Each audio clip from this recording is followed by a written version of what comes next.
In the past, we've taken hot coupes to the racetrack and hot hatchbacks to the hills. This spring, we did something completely different. We collected 4 of America's turnpike cruisers and hit the highway, but not just for the heck of it.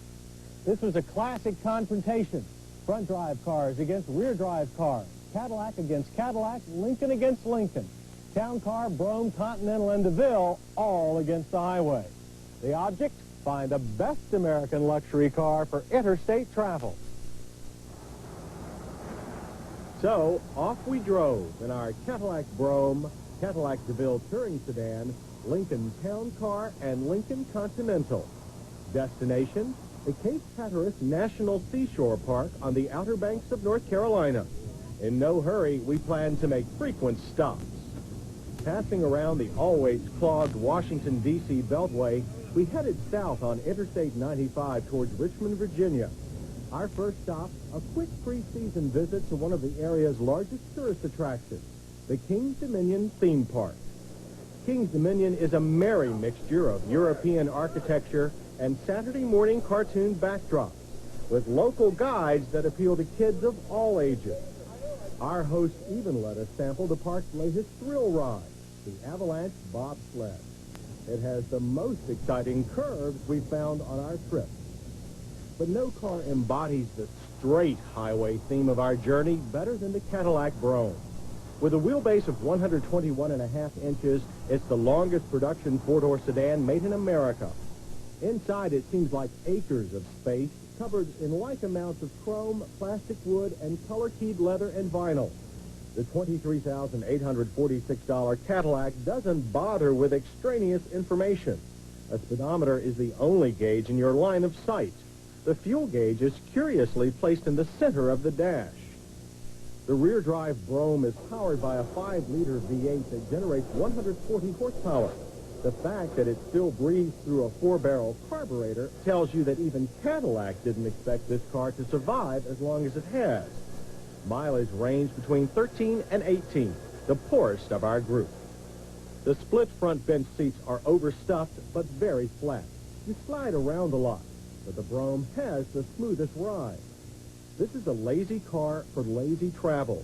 You just aim the hood ornament, hit the cruise control, and make miles. And to keep you entertained, there's a simple-to-operate Delco cassette stereo with big knobs, easy-to-find buttons, and a fine sound. There's plenty of cargo space here, too.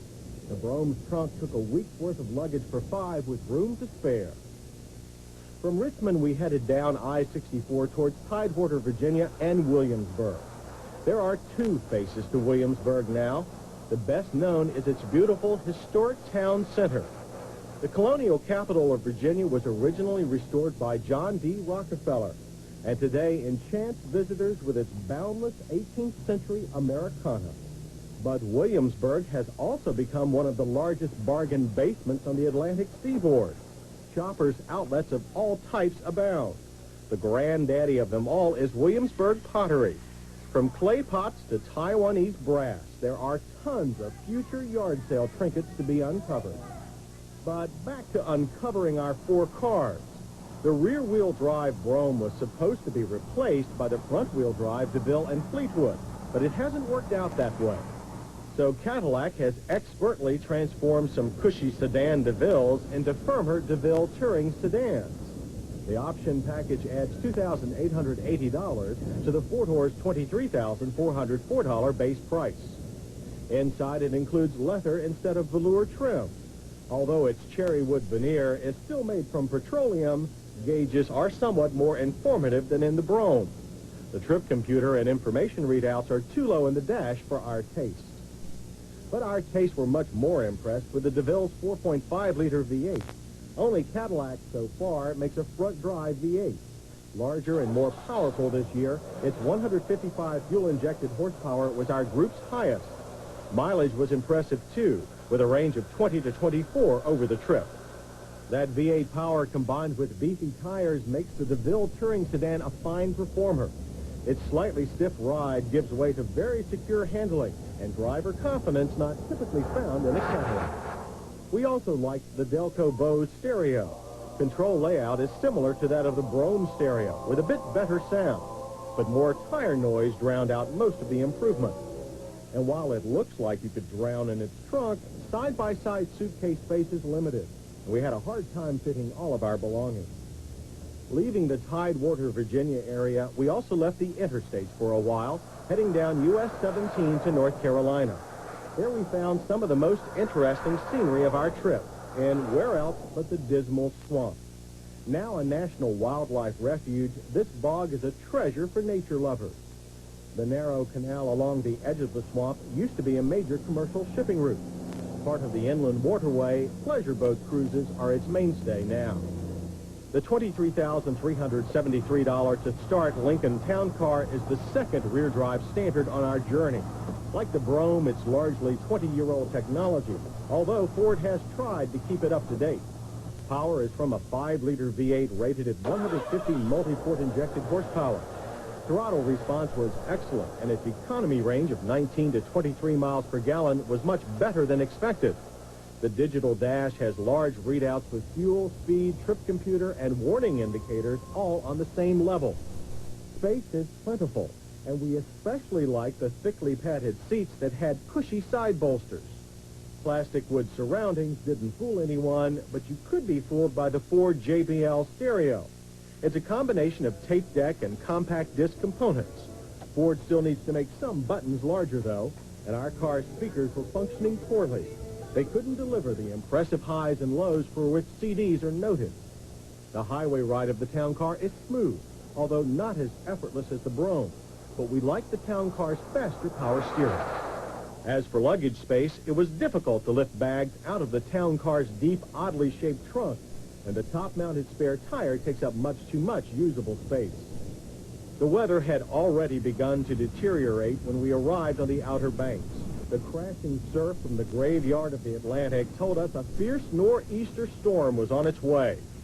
With little to do except watch our hotel room ceilings leak, we ventured out onto the flooded roads in our Quartet and found them all quite storm-worthy. Both our DeVille Touring Sedan and the Continental have anti-lock brakes, which worked well on the slick coastal roads. It was 48 hours before we saw the sun peek from behind the Wright Brothers National Memorial at Kitty Hawk. The ocean winds that helped that first powered flight along were still blowing, but now at less than gale force.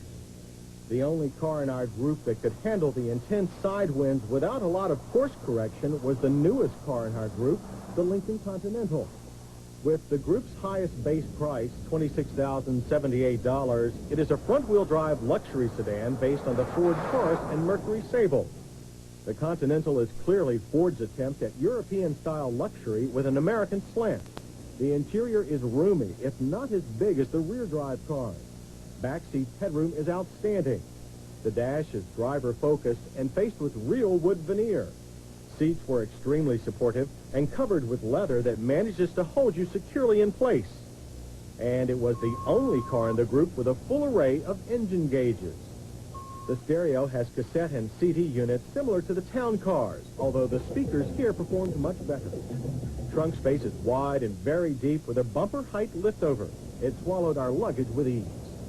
A 3.8-liter V6 delivers 140 horsepower. However, it isn't nearly as willing as the DeVille Touring Sedan's V8, but its economy was best of the four with a range of 21 to 27 miles per gallon. We have one big complaint about the Continental. Its technologically advanced automatic airbag suspension tries to be too many things to too many prospective buyers.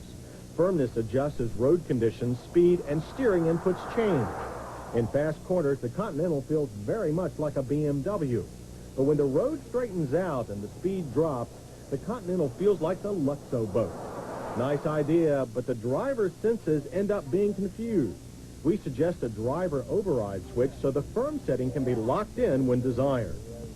Before we left Nag's Head, we made a quick stop at the Rear View Mirror Classic Car Exhibit, one of the best big and little car museums in the country.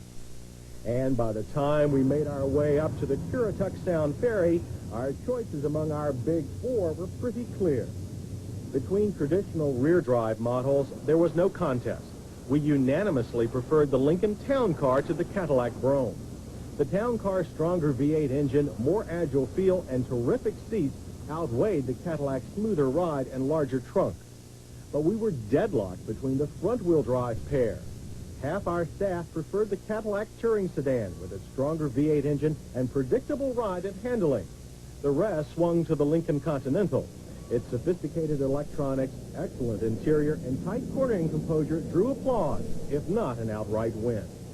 But of the four, which is the best for long interstate highway trips? Well, while the front-drive twins are lovely, they probably would be too stiff and sophisticated for traditional land yacht cruising taste. That leaves our preference of the rear-drive pair, the Lincoln Town Car. Once it looked like the light was going out on the big American luxury car. But as long as Americans drive hundreds of miles in a day at less than a mile a minute, they will remain. Thankfully, they can now deliver more than just lots of legroom and a cushy ride.